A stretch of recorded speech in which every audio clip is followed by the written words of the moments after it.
Welcome to this session. I'm Donna Robinson Devine. I taught at Smith College for over 40 years and always got to class early and started on time. So I'm compulsive about that.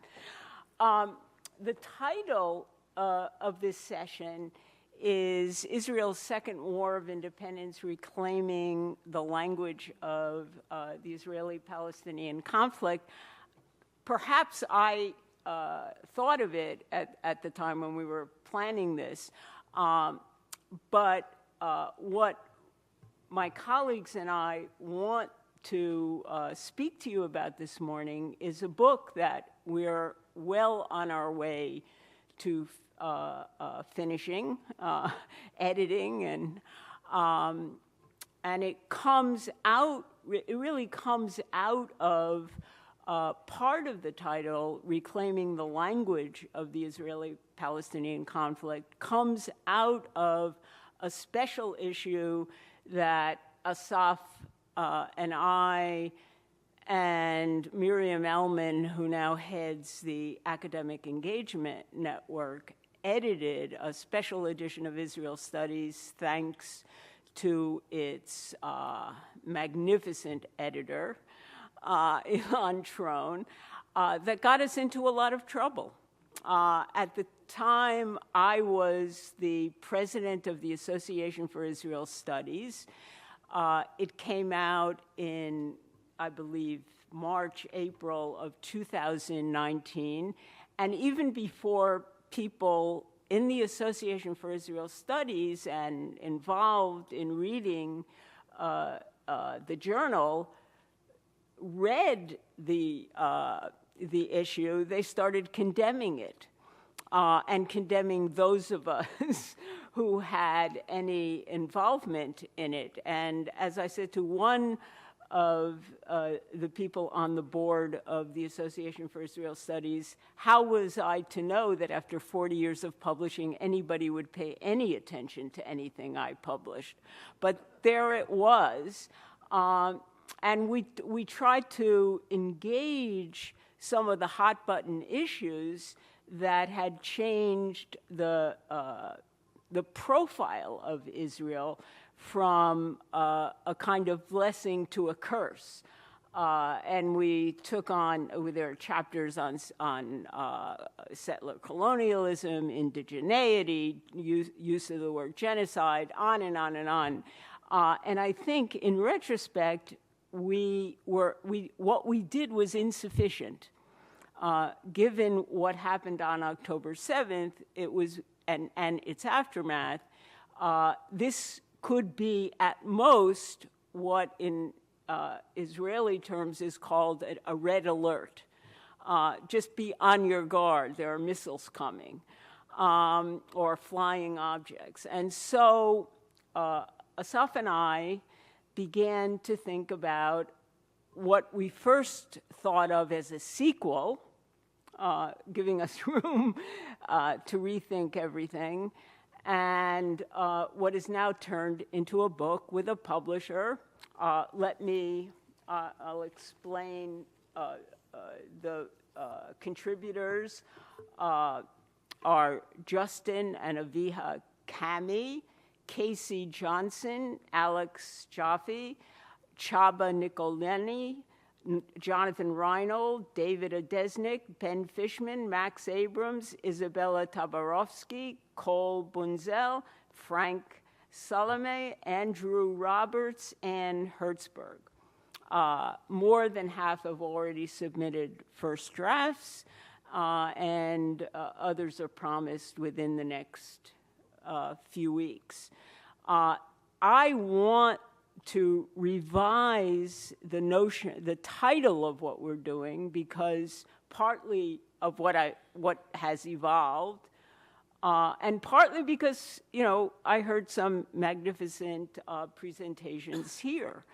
I think it's more fitting to call this volume October 7th, a vision of the world to come. And I say I've framed this, or we have framed this, in sort of 4 large sections. The first section I kind of call a fusion of myth and brilliant political strategy. And we're going to talk about the Hamas attacks. Hamas has long attempted to define their objectives as redoing history. That 1948, with the independence established of a Jewish state, was history gone wrong, and that it's possible with enough dedication, with enough violence, with enough thinking about how to begin to bring in allies to the cause of redoing history. You can both, October 7th was both an atonement in their eyes and a path to show people how it is done. Now remember, the first impressions that were given from Americans and from American officials and from others about what was done in Israel on October 7th, people compared it to ISIS attacks, brutal attacks in Mosul, or attacks in parts of Syria. And ISIS was taken down by a coalition of military attacks where no one talked about the innocent civilians in Mosul. No one set himself on fire because of a genocide in Raqqa. And they're both cities that obviously had innocent civilians who were bombed. So this was what happened in the immediate aftermath of these attacks, which I'll get to in a minute. But what happened in the immediate aftermath of this attacks dropped a whole new standard when Israel was doing the bombing. And that's because there's another fable wrapped into this event and development, and that's the fable of the innocent Palestinian without agency, that the Palestinians encounter a state that is so evil, so full of savagery, that they have no real option except violence to resist what this state is doing. This, again, is a fable. Palestinians chose to adopt a strategy of all or nothing. You get all of Palestine, or they find another way to resist any idea of compromise or any idea of accepting a shared land. And so there's no question, at least in my mind, that substituting the slogan "from the river to the sea" for 2 states for 2 people is pushing the whole conflict from not only from a real estate matter or matter of geography, but into an apocalyptic realm, so that the only option, presumably, for the innocent Palestinians to gain so-called, what we political scientists might call agency, is through violence. And this was combined with a political strategy that had a certain brilliance attached to it. It was a political strategy that Hamas has used before. You have enough of these so-called innocent Palestinians killed, or innocent Gazans killed, and you get international intervention that will allow there to be some ceasefire, will stop the fighting, will give Hamas the opportunity to bury its weapons until they're exhumed for the next attack. This was, I think, in the minds of the Gazans and in the minds of a lot of people. And what I think the next section that I've developed is what I call the kind of the delusional architecture of peace that Israel has forced to challenge and combat. There's a notion that UNRWA, of course, if the Palestinians are so innocent and so devoid of agency, they obviously need servicing and need help, and UNRWA and various UN agencies have provided that. The fact that UNRWA was wrapped inevitably and tightly around Hamas in one way or another through stationing troops, through all sorts of involvement that I probably don't have to detail here, that fact forced Israel to confront UNRWA, forced Israel to confront really an architecture of peace that, or so-called peace, an architecture that was built after World War II and thought viable to maintain order and some sense of stability. That it still does, or that people claim it still does, seems delusional to me. I mean, we only have to talk about the Houthis and their challenges to shipping, which have been extraordinarily effective. It's an architecture which encourages taking Israel into the international court system, really in violation of the rules undergirding this system, but that's been ignored.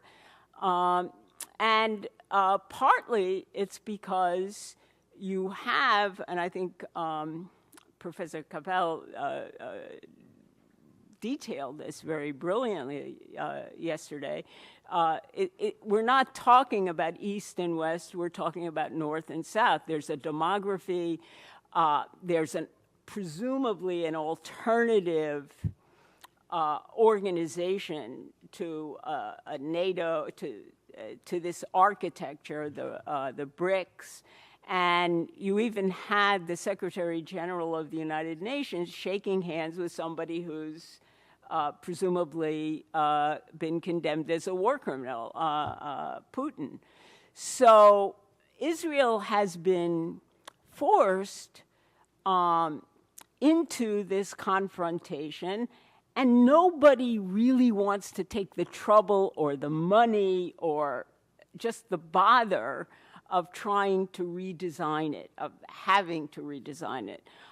So policymakers are going to have to do that. Then there's the section on the campus, which aggravates this retired professor a lot. And I call this the land of make-believe. The campus has seized on these attacks as the beginning of Palestinian liberation. they read the first chapter of The Wretched of the Earth without reading chapters 3 and 4, which might challenge their notion of liberation, but we'll leave aside that. But it's an amazing, apart from the politicization, it's an amazing description of ignorance. None of the presidents who of the major institutions who have tried to handle the encampments and the protests has really called, and these are elite institutions, has called for a better education.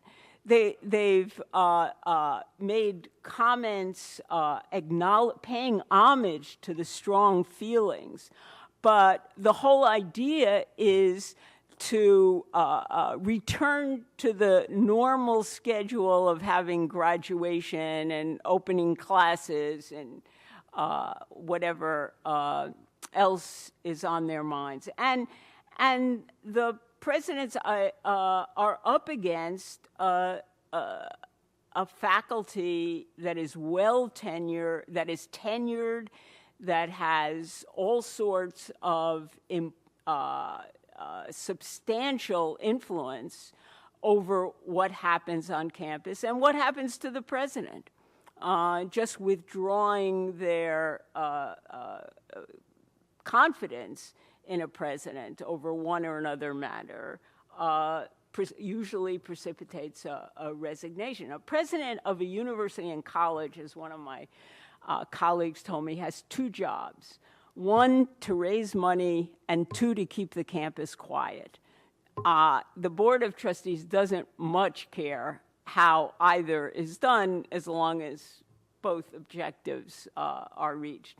But in this, you have a highly politicized faculty, not only a faculty in Middle East studies, that's another problem, but a faculty across the humanities that somehow thinks it, even without knowing anything about the conflict, or knowing that the Palestinians chose to create themselves as a cause and not to produce a state, not to work for an actual state, so that you see these protests filled with all sorts of slogans and wrapped into what the campus thinks is just an easy way to bring social justice to the world.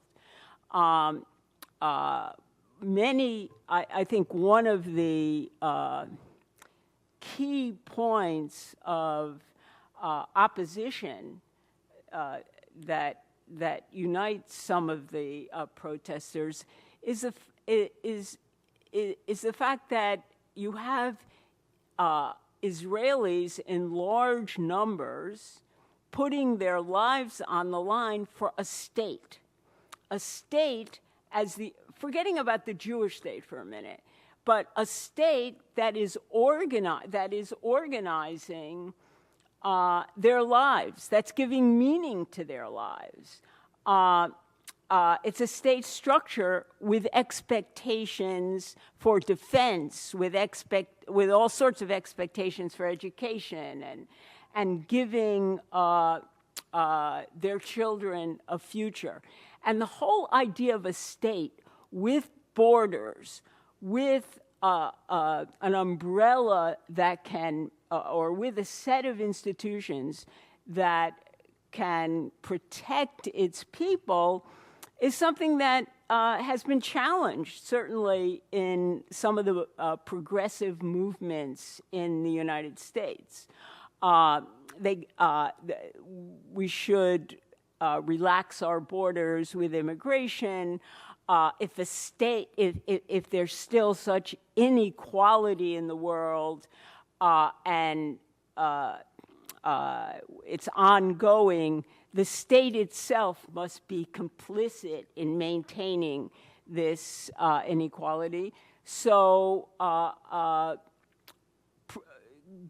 protesting against the state structure itself, there's defunding the police, and all sorts of Antifa protest movements within cities.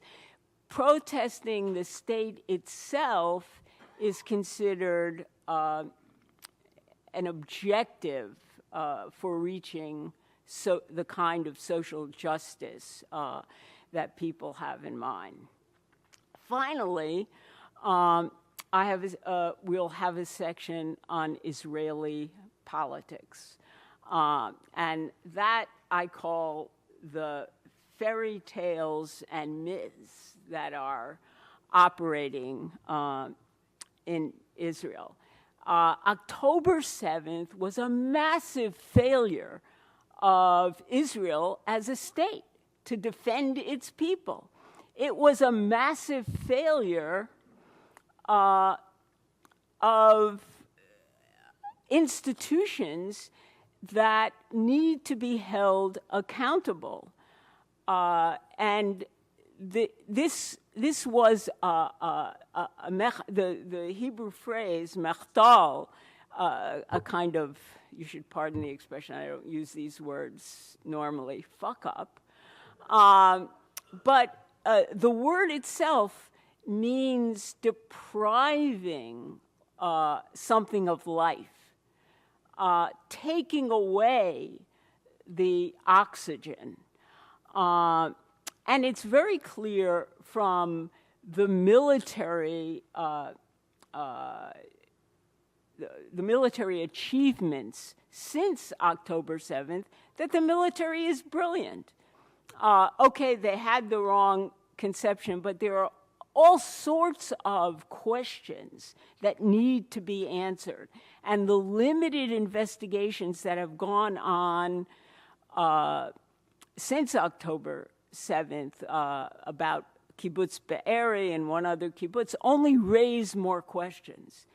There need to be questions about the impact of the 9 months of judicial reforms that tore the society apart.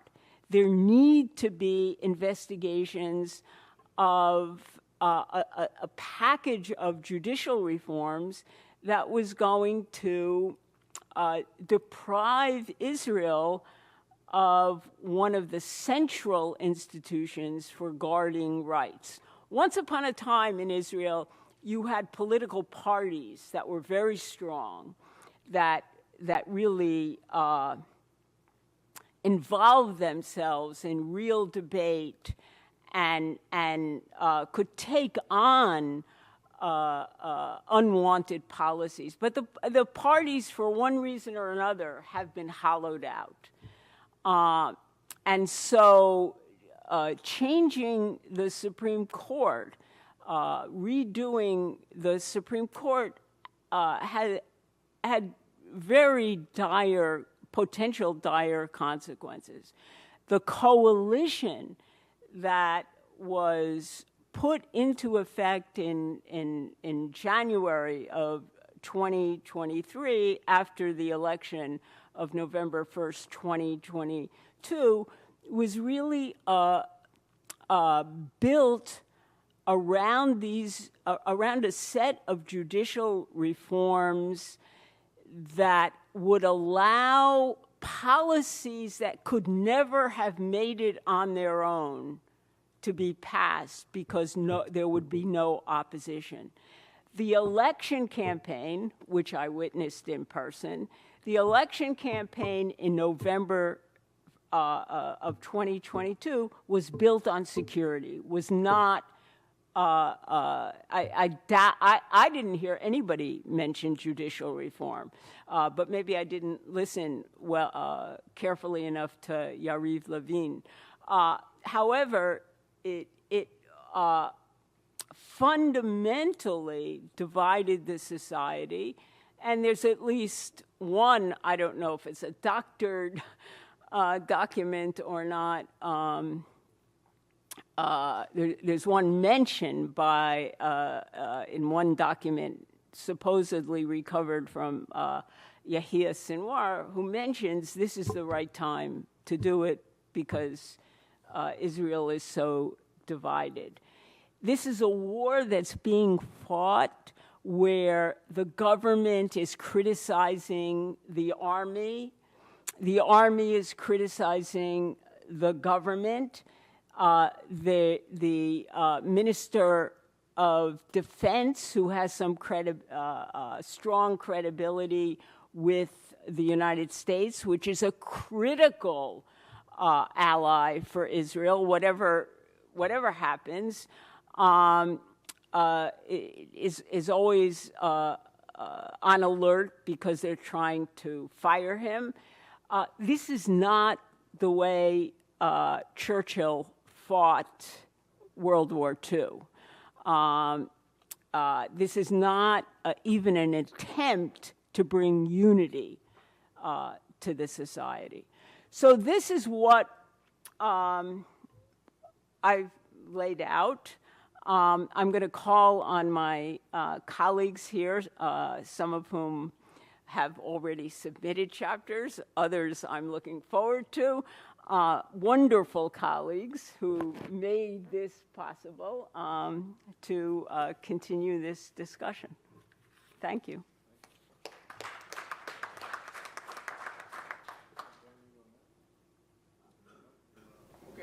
Can I stay here? You can sit here. Okay. Good job. Great. My chapter, if it's accepted. Nabil, is the mic on? Yeah, if it's accepted, it's taken a different a language tag, if you will, to this volume, and I already presented a paper on it earlier yesterday. So those of you who were attended that panel, I'll try not to bore you with repeating what I talked about. I can repeat bits and pieces, but I thought as Donna was speaking, I thought I would speak a little bit about not so much my methodology, but my philosophy approaching this chapter. By the way, the title of the chapter is tentatively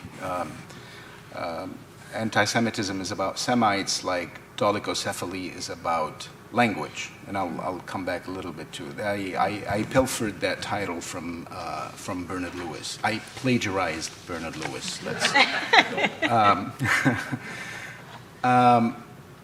So, and in order to tell you a little bit about my philosophy approaching this chapter, I should share with you a personal anecdote. When I was looking for doctoral programs, I was accepted at I really wanted to go to Brandeis. So I got accepted to Brandeis with half a scholarship, and I got accepted to a better university with full scholarship. I will not mention the other university, but it was local in the Boston area. A so-called elite. So-called. So during my interview at that university, which should remain unnamed, I was asked if I was willing to change the topic of my research. And my MA research was a comparative study of the Maronites, who were not Arab nationalists, and the Greek Orthodox Christians, who were Arab nationalists.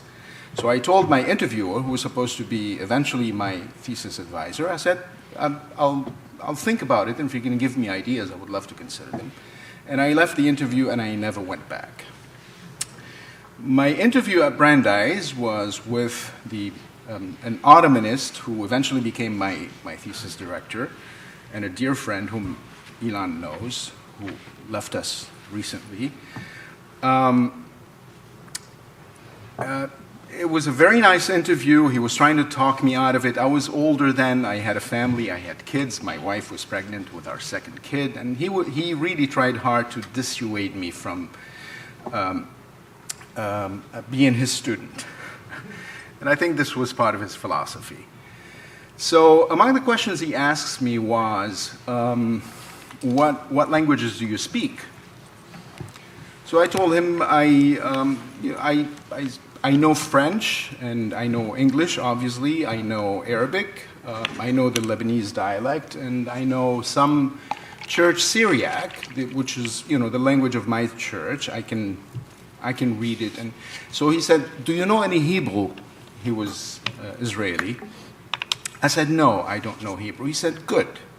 So he reaches into a drawer and he picks up a half-crumpled piece of paper and he hands it to me, and I hold it, and he goes, "No, turn it around." So I turn it around.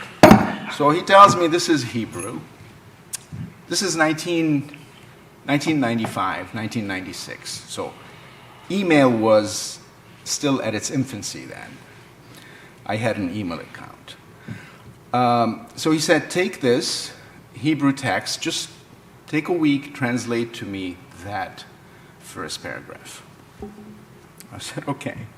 So I spent a week, I actually spent half a week at the Brandeis library. I got the help of librarians. They gave me dictionaries. They taught me how to use them.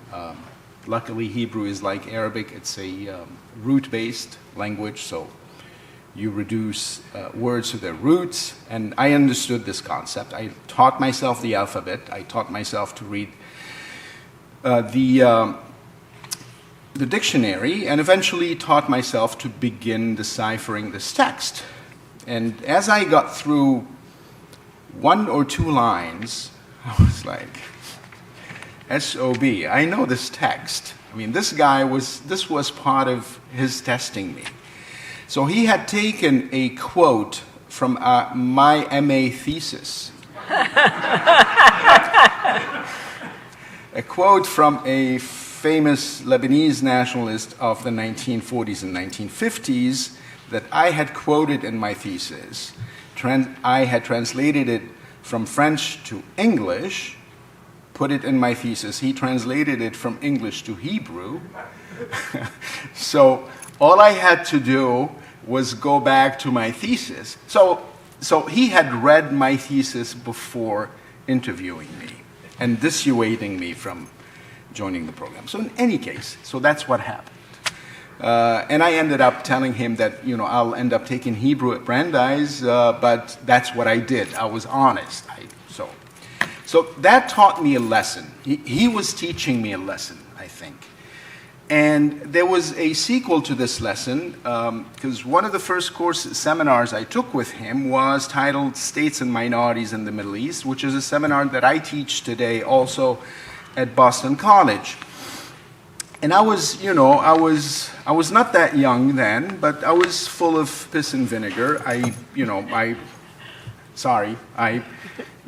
was pretty confident about what I knew and what I didn't know. And he taught me also humility. He taught me epistemic humility, how to, just be aware of what you know and what you don't know. And during that seminar, we were talking about Arab nationalism and the role that Christians, Middle Eastern Christians or Arabic-speaking Christians, played in Arab nationalism. And I was very adamant about the fact that Christians were very much opposed to Arab nationalism.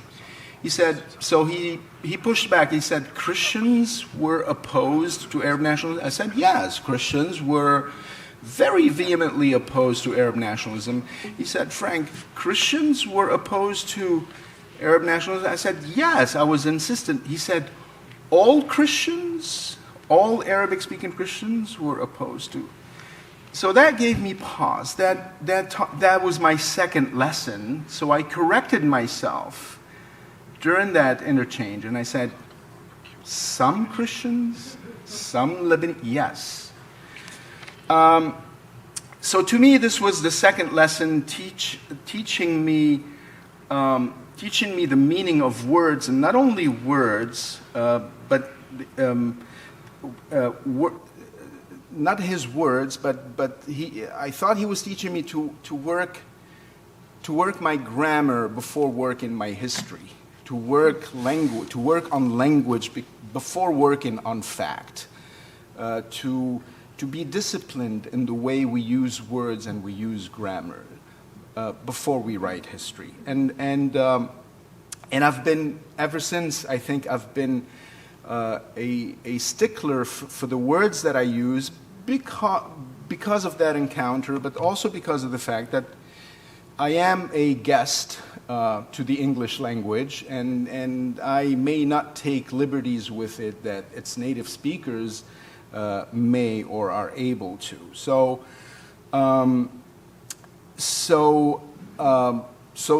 this is where the title of my chapter comes from. That I hear often in my line of work that Arabs are Semites, and therefore Semites cannot be anti-Semites.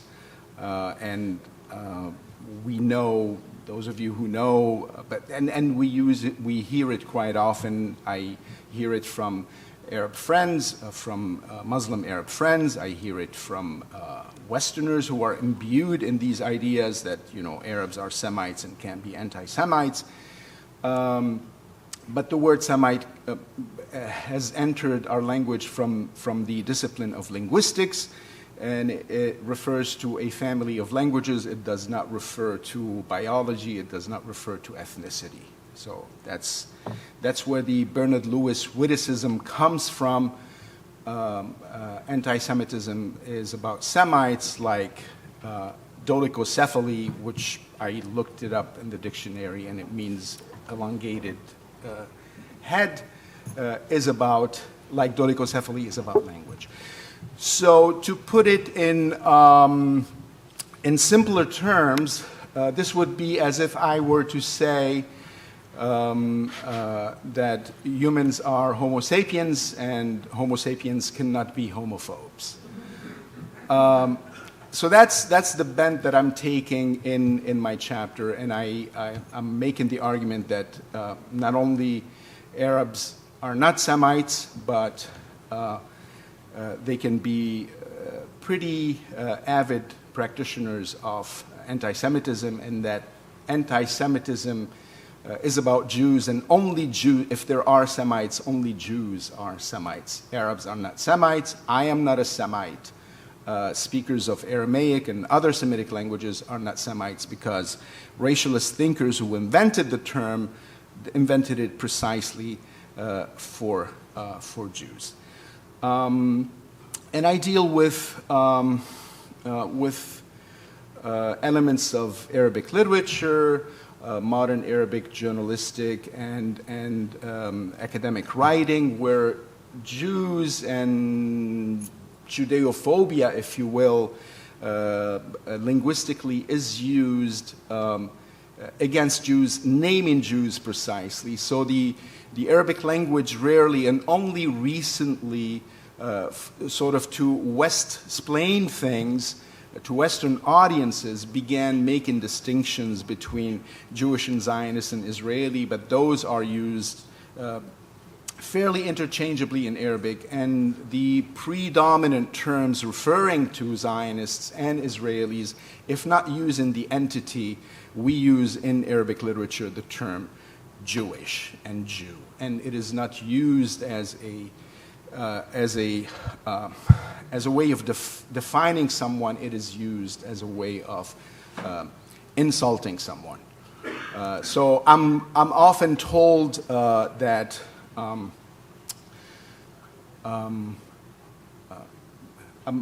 sometimes I'm myself insulted by being described as a Jew. You speak like a Jew, or you're a Jew, or you are a Yahud al-Dakhil, an inside Jew, a fifth column within Arabic culture who is actually Jewish, and it's used as an insult.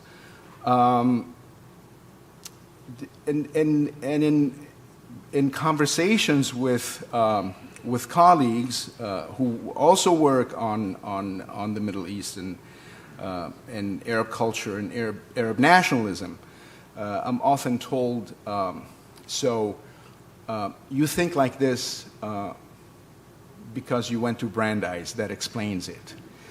And actually, the reality is that I went to Brandeis because I think like this. So I'll stop here, and I'm happy to take questions about specifics. Thank you.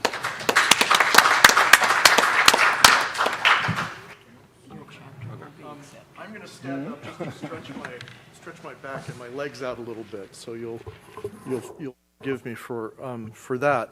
So just to riff on something that Franck said, many years ago, I used to teach world prehistory classes when I was an anthropology professor, and people used to say, "Are there races?" And I said, "Yes, of course. There's humans, there's Vulcans, there's Romulans." Star Trek kind of stuff. That was, but within the human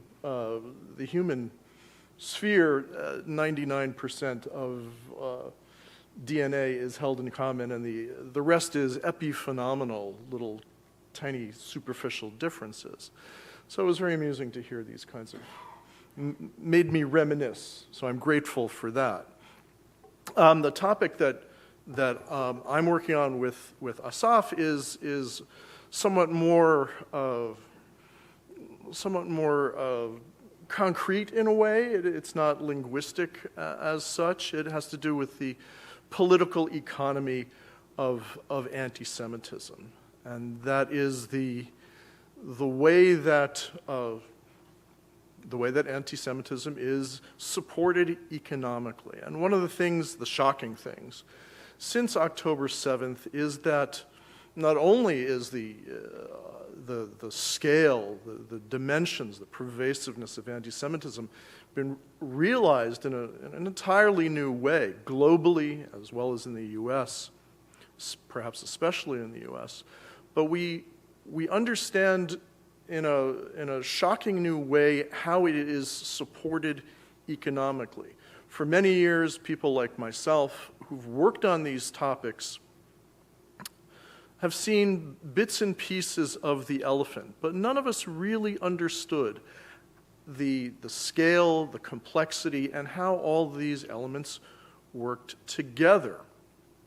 And it's been a shock to many of us, because we should have understood much more.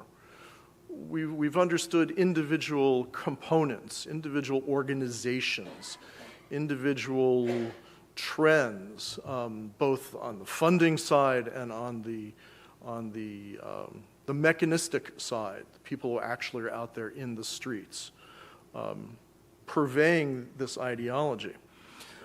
I think it's important to step back for 1 second and try and understand at least my conception, maybe Asaf's conception of what we're talking about, and that's the political economy of means to rewrite history. That's what anti-Semitism is, in my view at least, to create counter-histories using real and fabricated data. And I think this is it's a convenient sort of definition to work on, work from.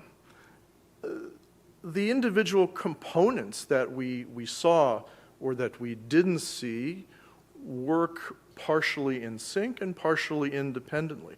But it is at its root, or at its most pernicious, one would say, an actual transnational criminal conspiracy. There are elements which law enforcement and the intelligence community should have been aware of, but appear not to have acted on. And I'll give you one piece of evidence that I find very persuasive and affecting. That is, on October 8th, there was a unified messaging campaign launched by Students for Justice in Palestine and many of their allies across the United States, using the same core language and the same images.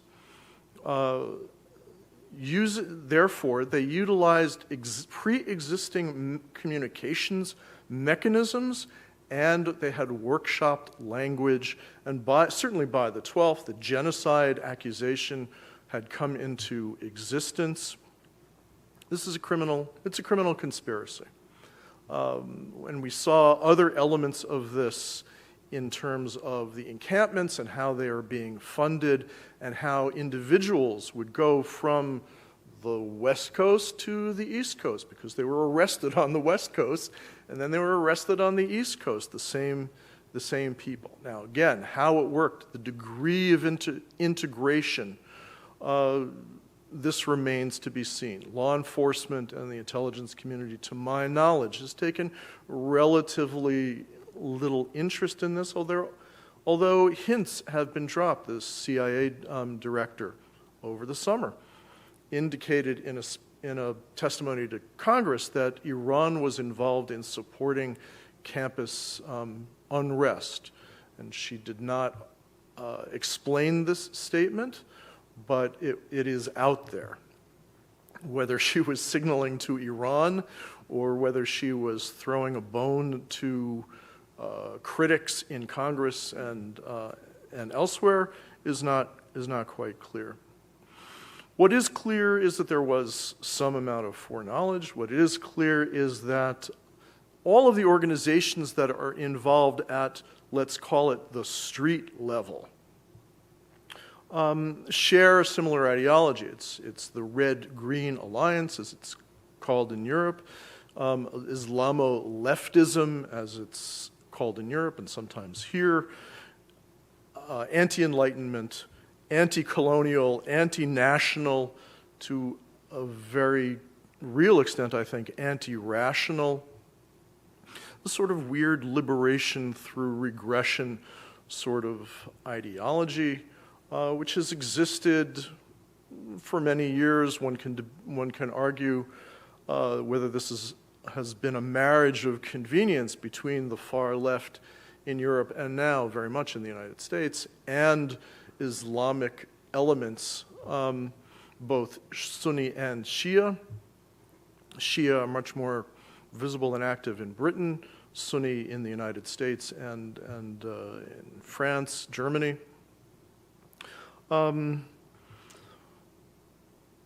Who's the useful idiot? One certainly can't say.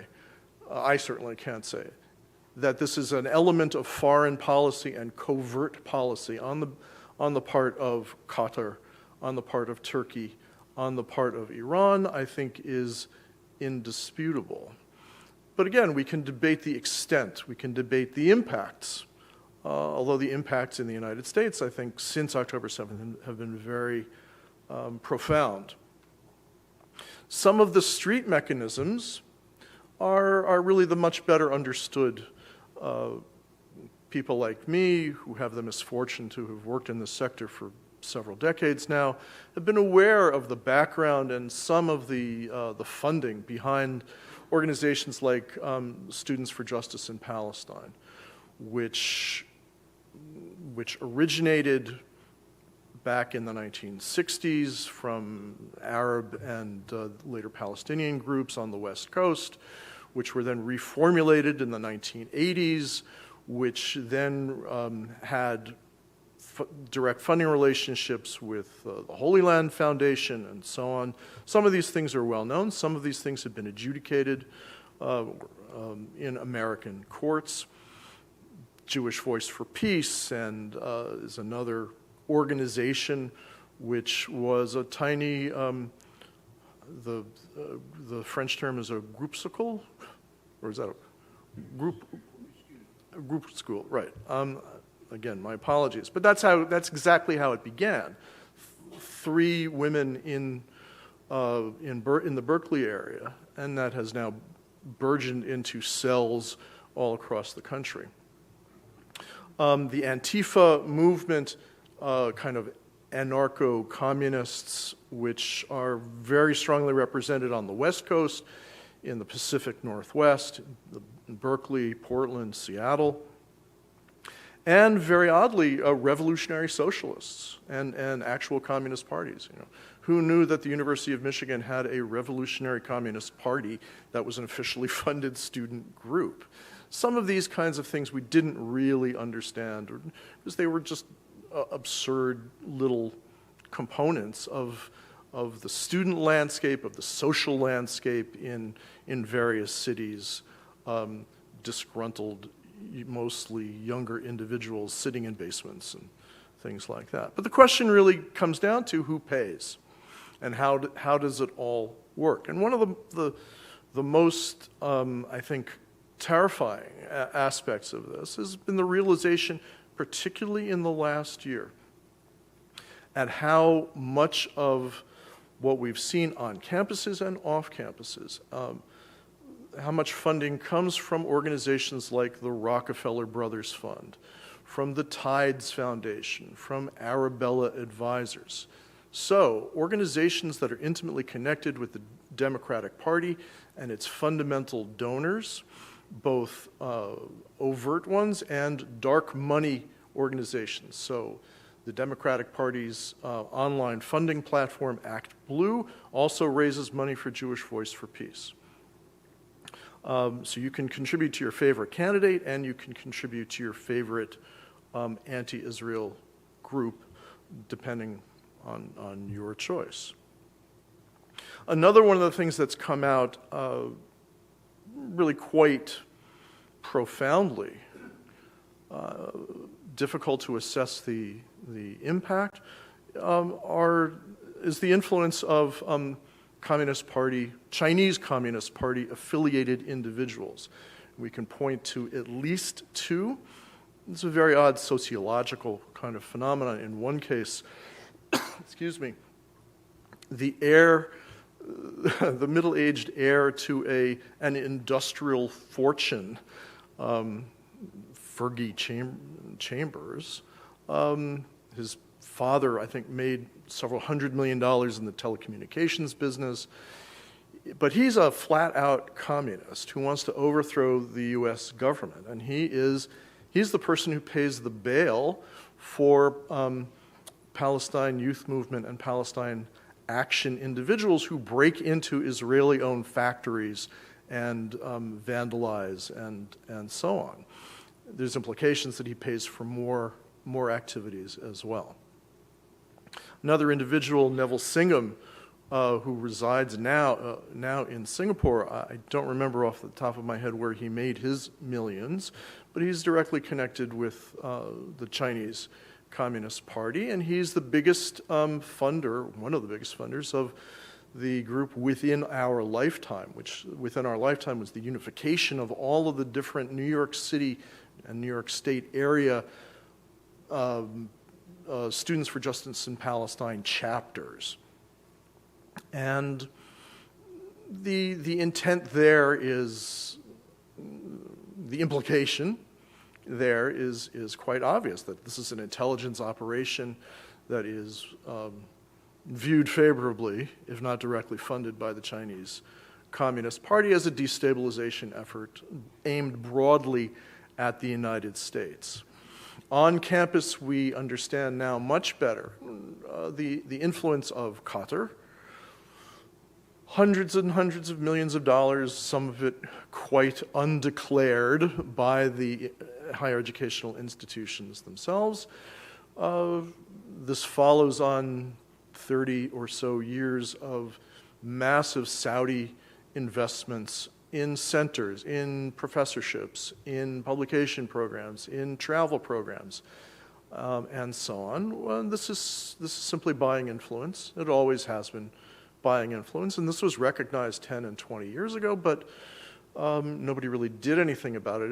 It's only in the last 2 to 3 years, but certainly in the last year, that the undeclared portions, the universities were pressed, particularly by Republican representatives, to look at your books again, and tens of millions of dollars of additional funding was somehow turned up. So this is, for everyone who is buying influence, someone else is selling influence.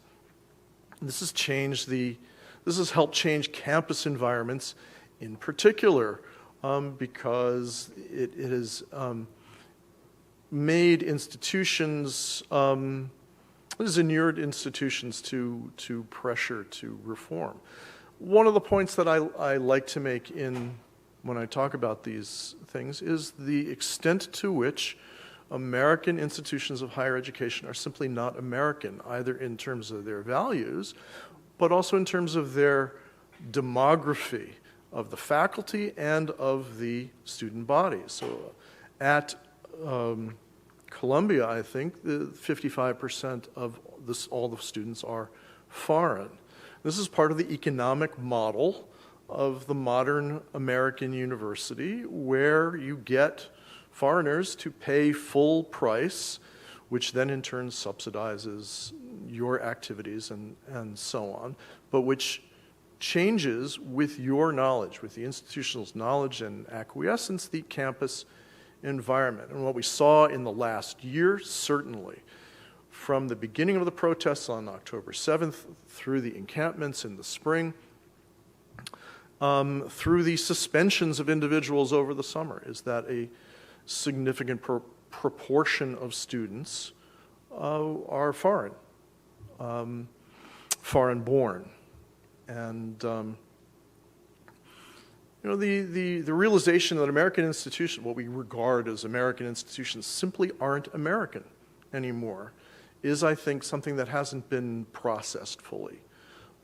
And again, I don't honestly know what to do about it, except that just to conclude on the point of higher education in the United States and in many places is facing a demographic cliff, and where the number of high school students graduating from American high schools is about to plummet. It is plummeting.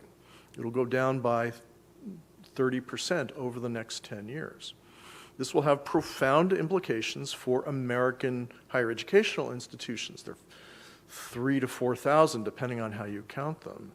It is one of the largest, and it's the most profitable nonprofit industry in the U.S. And it is deeply tied into the other nonprofit industries, the NGO sector, the unprofitable industries like the media, and think tanks themselves, think tanks certainly, deeply subsidized by foreign money.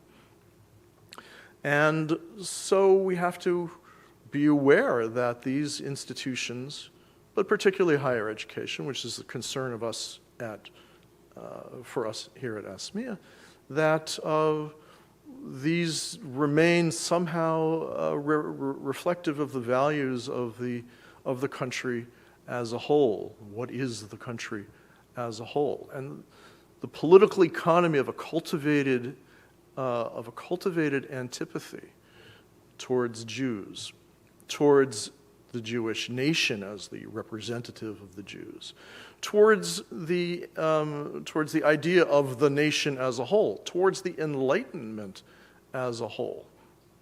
And we saw this, the slogans being cheered on campuses are quite literally no different from those of the Houthis: death to America, death to Israel, and so on.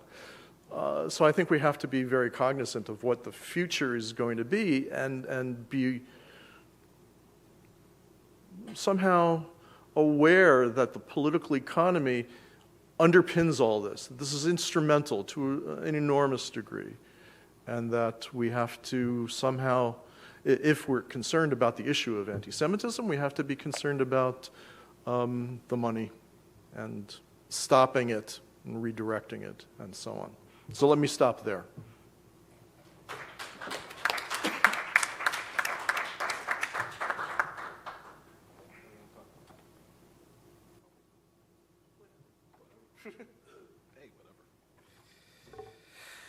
Okay, I get the privilege of trying to wrap up on some of what my colleagues have stated. So first of all, just to kind of contextualize some of the history, apropos Donna's comments. I mean, we started this project back in 2019, and part of the evolution of the project, which within the larger constellation of both ASMEA and the other hat that I wear, SPME, was part of the idea was to give scholars the ability to have scholarly information and to dissect these terms in a scholarly way. Part of the raison d'etre of what we were observing by many of our friends and colleagues in the academy was that many of these full words have triggered an entire swath of history and have weaponized these entire terms. And what we tried to do with the first edition of this was that we will provide a scholarly alternative that we thought could be used in classrooms. And to the credit, I think that Donna and I looked at some of this stuff over the years since 2019. Actually, part of the, despite all the backlash that we were attacked and whatnot, it caused a great deal of interest, and people actually started to use these articles in classrooms as part of their syllabi, which was, again, direct influence into trying to stop the indoctrination that was happening in a lot of the classrooms. And so that was part of the larger goal here. What we found as a result of how arduous and how the environment has become so propagandish, especially post 10/7, was that now was the time to take it one step further, and given how really I would argue this has become not only contained into the academy, but has become mostly a feature of a larger cultural Western American problem, and part of what we're thinking, part of the goal of getting all of these terms into a more popular press was to have it, given the fact that it should be widespread and people should really understand how these terms have been weaponized and what has been happening and how they're being used. And again, just want to be clear, part of the criticisms that were given to us in round one was the fact that, it was like it was a single orthodoxy of opinions and whatnot. That was not the case, and it's not the case now either. Every one of the experts that we have chosen are experts in their fields, and to give that diversity of opinions to show that in contrast to the orthodoxy of the day, we are not binary. There's a great deal of opinions that need to be dissected here, and that's part of what we have been trying to do. Going into, I think, going off some of the points that, to the chapter that Alex and I are working on vis-a-vis the economic features of all of this, but really also to the understanding of why I would argue ASMEA and SPME and all the groups that are trying to break the orthodoxy exist. I will refer to one of the founding fathers of ASMEA, obviously Bernard Lewis, who I knew, wrote in his memoirs, I think one of the best quotes of why ASMEA exists. And I'm quoting, Lewis's book here. He really spoke about the void that was existed. But what Lewis wrote in his memoirs about ASMEA was to counter the straitjackets of Mesa, and he continued on to say to provide a platform and a medium of ideas and opinions that deviate from currently enforced orthodoxy.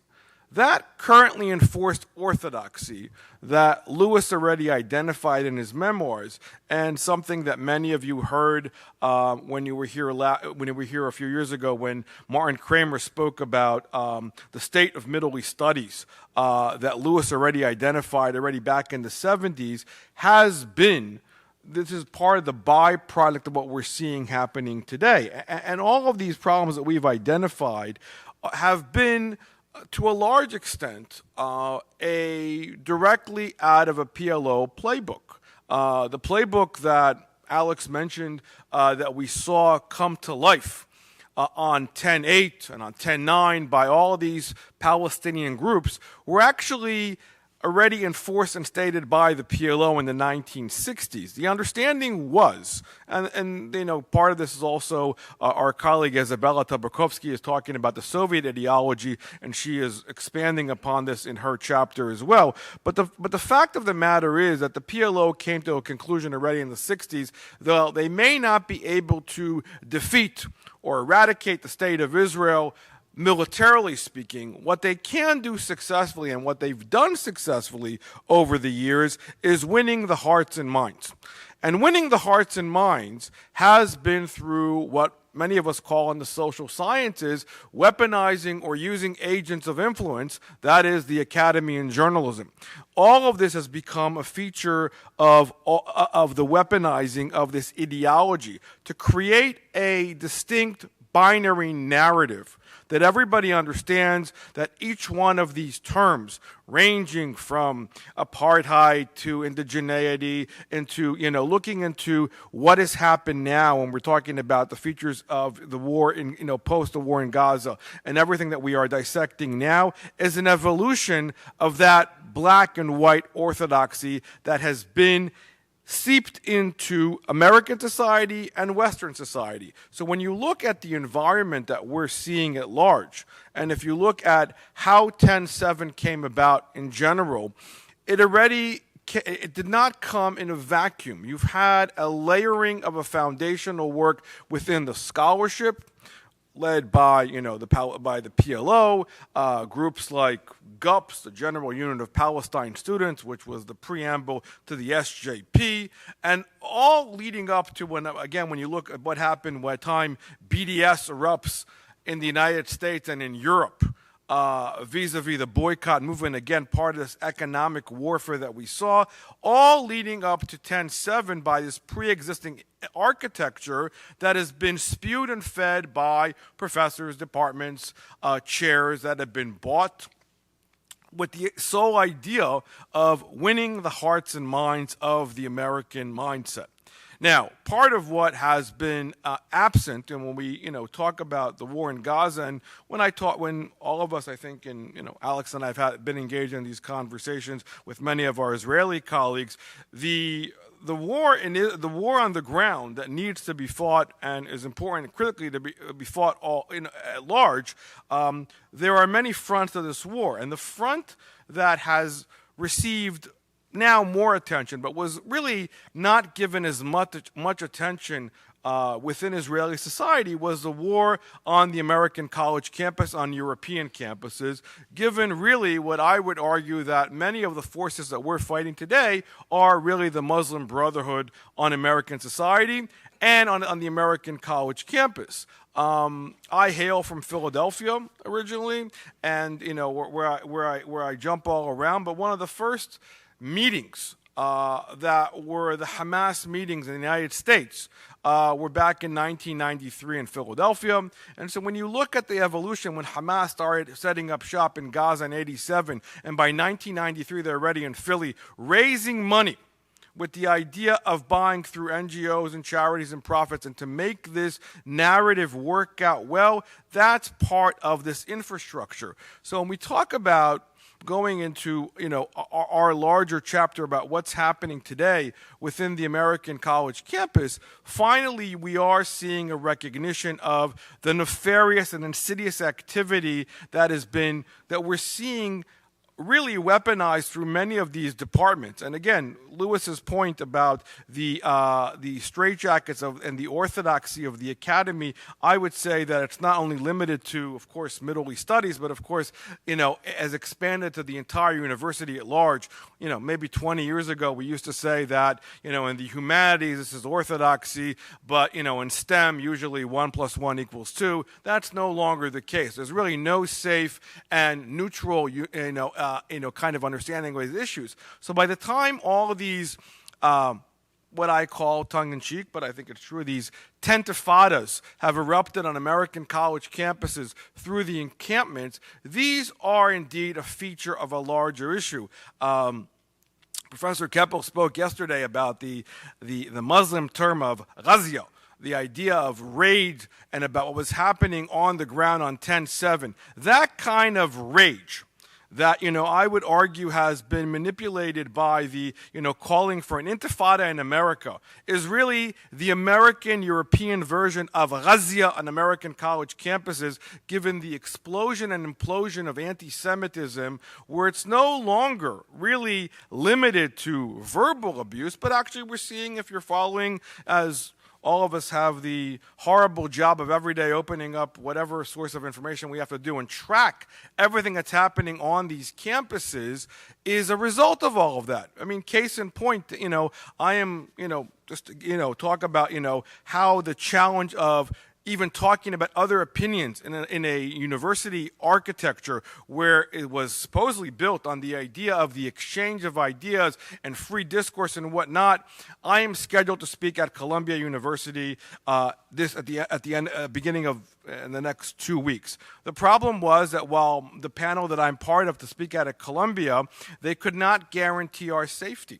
So we are only speaking on Zoom. I mean, to give you a sense of, how difficult it is. I think it was 20 years ago, I wrote a piece about why individuals who argue for pro-Israel, pro-Western sentiment on American college campuses require security and safety when they come to campuses, and everybody else can say what they want. This is all part of an outgrowth of the council culture that we're seeing evolve and play out today. So again, this whole larger project, which all of us here, and Donna in particular, who's been my co-partner in doing all of this, are very proud of this project. But the necessity and the need for this project really speaks to the larger degradation in the academy and the voices that the ideas and the ethos of the Western academy. Something is clearly broken and wrong when all of us obviously have to fight, literally, to voice other opinions and discourse that is not usually accepted. I mean, clearly, that's a feature of what we're seeing happen here.